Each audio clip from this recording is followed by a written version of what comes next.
Hello friends, आपण मानक स्वागत जनाऊँगी आम यूट्यूब चैनल को। आज भिडियो में आपण मानक जनइबू एमितिका झील मिले संगे संगे बाहा हो जातु, जीवन में केबे दुख आसब ना। भिडियोटी को आरंभ करने पूर्व कही रखुची, जदि आपण मैंने प्रतिदिन एमती टॉपिक विषय जानापी चाहते ताहले आम चैनल को सब्सक्राइब करते और पाखरे आसुवा बेल बटन को दबाई दिंतु। ताहले आसतु जानिबा बंधुगण, चाणक्य नीति चाणक्यों द्वारा रचित एक नीति ग्रंथ जो जीवन को सुखमय एवं सफल करने उपयोगी पंथा दि जाइछि। एही ग्रंथर मूल लक्ष्य मानव समाज को उचित शिक्षा देवा। चाणक्य जड़े महान ज्ञानी थिले, जी निजर रीति द्वारा चंद्रगुप्त मौर्य को राजा कराई पारिथिले। जानतु चाणक्य एपरि किछि महत्व नीति जो गुड़िक आपण जीवन में कौनसी न कौनसी क्षेत्र में काम आसीपे। तेबे बंधुगण, एहीपरि नारी पाइले संगे संगे विवाह करनेबा उचित। कहबाकू गले समस्ते बाहाघर को नहीं चिंतित रही थांती। कहबाकू गले सही पिला माने बहुत असुविधा बा द्विधारे पड़ जाती। से माने भाबंती जहा सहित सेमानंगर विवाह हेबाकू जाउछि से झिया किपरि होइथिबो, जीवन सारा से खुशी रे रही पारिबो कि नाही, किछि अन्य समस्या तो लागी रहिबो नाही। एपरि अनेक प्रकार प्रश्न मनरे उंकी मारे। विवाह समय एही प्रकार प्रश्न आमर चिंता को बढ़ाई दी थाए। वास्तुशास्त्र एवं चाणक्य नीति रे कुहा जाइछि कि सिद्ध व्यक्ति सहित विवाह हेबा उचित, नहेले अनेक समय बहुत समस्यार सामना करने को पड़ पारे। एमिति रे आहुरी चिंता बढ़ी जाई थाए। किपरि जानिबा कहा सहित विवाह हेबाकू जाउछि से व्यक्ति मो पई ठीक बा भूल बोली किपरि जानिबा। बंधुगण, एही प्रश्नर उत्तर आमे देई पारिबु नाही, किंतु वास्तुशास्त्र एवं चाणक्यंक नीति ग्रंथ रे किछि एपरि कथा कहा जाइछि।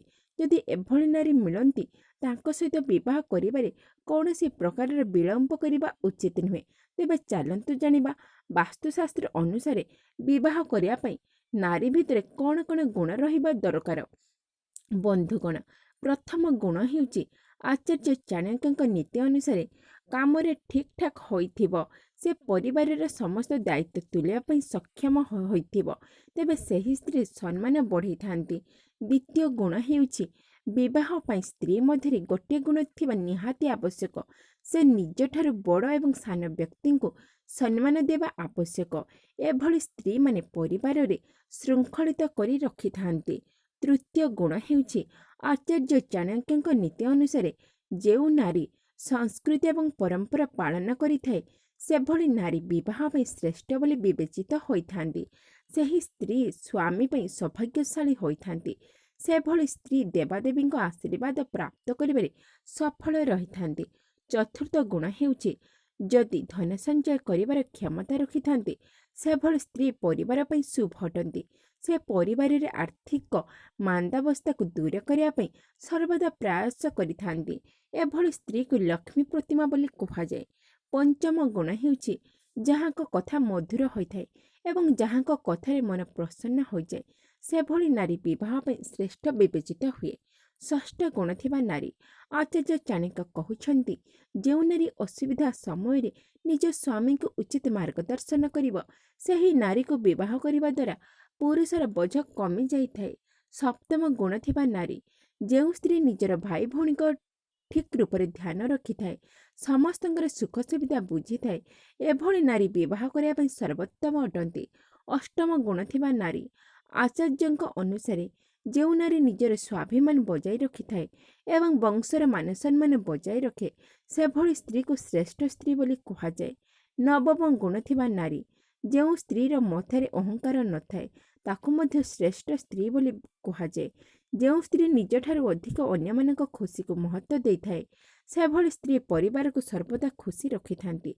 दशम गुण थिबा नारी जो स्त्री कठिन परिस्थिति रे परिवार को अणदेखा करि न थाए एवं समस्त प्रकार संपर्क को बजाय रखि थाए, से भली स्त्री विवाह करिया पई श्रेष्ठ अटंती।